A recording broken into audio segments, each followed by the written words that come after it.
সবাইকে স্বাগতম জানাচ্ছি একটা স্পেশাল ভিডিওতে। এই মুহূর্তে আমি দাঁড়িয়ে আছি একটা চমৎকার গ্রামে। গ্রামটা স্পেন শহরের সবচেয়ে উত্তরে অবস্থিত। চারপাশে পাহাড়, তারপরে নদী। সেই পাহাড় নদীর মাঝখানের চমৎকার একটা গ্রামটার নাম লথয়া। এই গ্রাম থেকে সবাইকে স্বাগতম জানাচ্ছি। এই গ্রামটা অনেক পুরাতন। প্রায় 1000 বছর আগে এই গ্রামটা স্থাপন করা হয়েছিল। তো আজকে এই গ্রামটা ফাইন্ড আউট ঘুরতে আসলাম। আশা করি এই ভিডিওটা সবার খুব ভালো লাগবে। তো সবাই সাথেই থাকুন। আসুন আমরা এই গ্রামটা ভিজিট করি, ঘুরে দেখি যে এই গ্রামের সুন্দর জিনিসগুলা কি আছে। আপনি এই গ্রামটা ভ্রমণ করলে অনেক কিছুই জানতে পারবেন। আশা করি যে ভিডিওটা সবার খুব ভালো লাগবে। Thank you.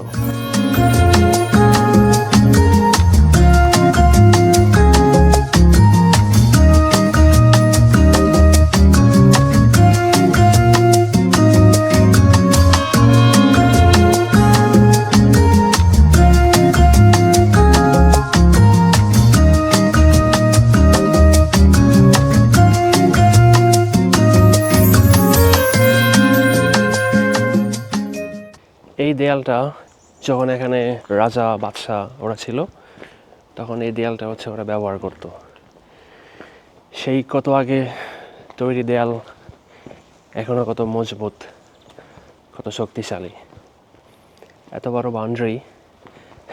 বাউন্ডারি পার করে এখানে ওই অন্যান্য জায়গার মানুষ আসাটা খুবই ডিফিকাল্ট ছিল। এখন এই রডগুলো আধুনিক, কিন্তু দেয়ালটা অনেক পুরাতন। দেখেন দেয়ালগুলো কত শক্তভাবে বানানো হয়েছিল। দেয়ালের কি বলে এটা কত শক্তিশালী। আর এখন এই দেয়ালে তখনও মানুষ হাঁটার মতো শক্তিশালী ছিল, এখনও মানুষ হাঁটতে পারবে, কোনো সমস্যা হবে না।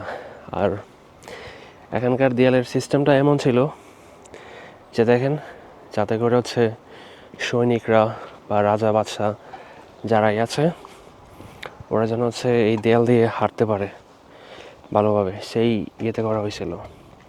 আর দেয়ালের পাশেই নদী। আপনার একদম নদীর পাশেই বানানো হয়েছে, কারণ এই নদীটা ছিল সেই সময়ের সবচেয়ে গুরুত্বপূর্ণ জায়গা। আপনার আগে তো ছিল না পানি, যে কারণে নদী ওদের প্রধান ছিল চলাফেরার রাস্তা, এই আর কি। এখন আমি একটা গলি দিয়ে হাঁটতেছি। চারপাশে দেখতেই পাচ্ছেন যে ছোট ছোট ঘর, তারপরে দেয়াল, তারপরে রাস্তা, সব কিছুই আছে। কিন্তু এই গ্রামে তুলনামূলক মানুষ এখন খুব কম বসবাস করে, যে কারণে লোকজন বাহিরে নেই। আর বিশেষ করে এখন দুপুরবেলা, এর জন্য এখানে আরও মানুষজনের উপস্থিতি কম। আপনারা দেখতেছেন যে বিল্ডিংগুলো আছে, ইট রয়েছে। এই ইটগুলা অনেক পুরাতন, এবং সেই পুরাতন ইটগুলা তারা এখনও ব্যবহার করতেছে। 500-600 বছর আগে হবে এই ইয়েটা বানানো হয়েছিল, শহরটা। আর সেই পুরাতন ইটগুলা ওরা এখনও ইউজ করতেছে। দেয়ালে পড়ে গেছে, তারপরে ওরা এটাকে খুব ভালোভাবে ব্যবহার করতেছে। মাঝখানের এটা এই দেশের পতাকা, আর বাকি এই দুইটা আঞ্চলিক, লোকাল। এগুলা পুরাতন, এগুলো আপনার আধুনিক ডিজাইন দেখাই যাচ্ছে যে নতুন, কারণ শহরের মধ্যে এই সুবিধাটা খুব কম পাওয়া যায়।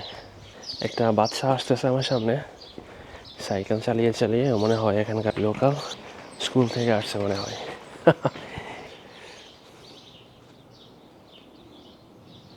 দেখতেই পাচ্ছেন যে হাঁটতে হাঁটতে কত চমৎকার একটা সুন্দর জায়গায় চলে আসলাম। আমার পিছনে কত সুন্দর একটা নদী আছে। যদি এখানে কেউ ঘুরতে আসেন তাহলে এই নদীটা দেখতে পারবেন। এখন চলে যাচ্ছি উপরে, কাঠের সিঁড়ি বেয়ে বেয়ে উপরে উঠতে হচ্ছে, আর পিছনের পরিবেশটা কত সুন্দর, তাই না? খুবই চমৎকার, খুবই ভালো লাগলো এখানে এসে। অনেক মানুষ আছে, অনেক হচ্ছে ঘোরাঘুরি করতে আছে, ওরা বসে আছে। কাঠের সিঁড়ি দিয়ে বেয়ে বেয়ে হচ্ছে আপনি নামতে পারবেন। সুন্দর পানি, একদম নীল পানি, যাওয়া যায়। এখানে অনেক টুরিস্ট আছে, অনেক মানুষ বসে আছে।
আপনাদেরকে যদি এটার ইতিহাসটা বলি, তাহলে চলে যেতে হবে হচ্ছে আজকে থেকে আরও 1000 বছর আগে।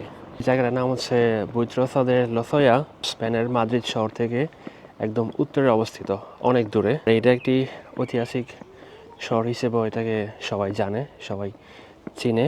এখানে একটা নদী আছে, নদীটার নাম হচ্ছে লসয়া। এই নদীর তীরে হচ্ছে এটা অবস্থিত। এই নদী দিয়ে হচ্ছে পুরাটা ঘেরা।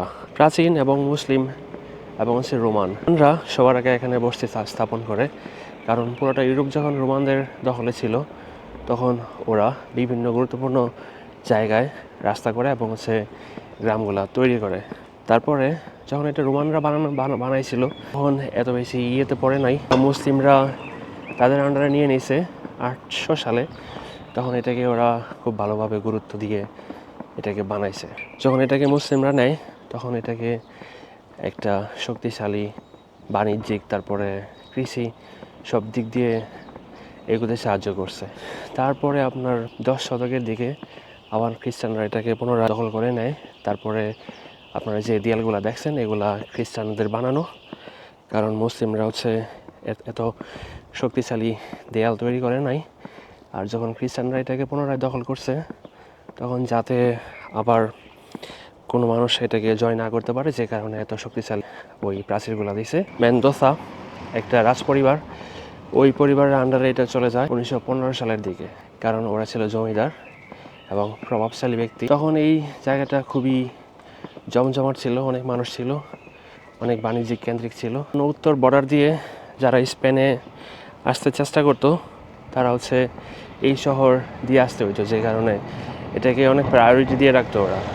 যখন শহর মাদ্রিদে স্থানান্তর হয়ে যায়, আধুনিক হয়ে যায়, তারপরে এটার প্রভাব আস্তে আস্তে কমতে থাকে, মানুষ শহরমুখী হতে থাকে, আস্তে আস্তে এখানে মানুষ বসবাস করা ছেড়ে দেয়। তো বর্তমানে এখানে 3000-এর মতো মানুষ আছে। এই হচ্ছে এটার ইতিহাস। আপনি যদি হচ্ছে গুগলে সার্চ করেন, তো ইতিহাসটা খুব ভালোভাবে আরও বিস্তারিত জানতে পারবেন। আশা করি ভিডিওটা সবার খুব ভালো লেগেছে। যদি হচ্ছে ভালো লেগে থাকে, তাহলে হচ্ছে অবশ্যই সাবস্ক্রাইব করবেন এবং হচ্ছে আমার সাথে থাকবেন। আবারও সবার সাথে হচ্ছে দেখা হবে। সবাই ভালো থাকবেন, সুস্থ থাকবেন, এই কামনা করি। আল্লাহ হাফেজ।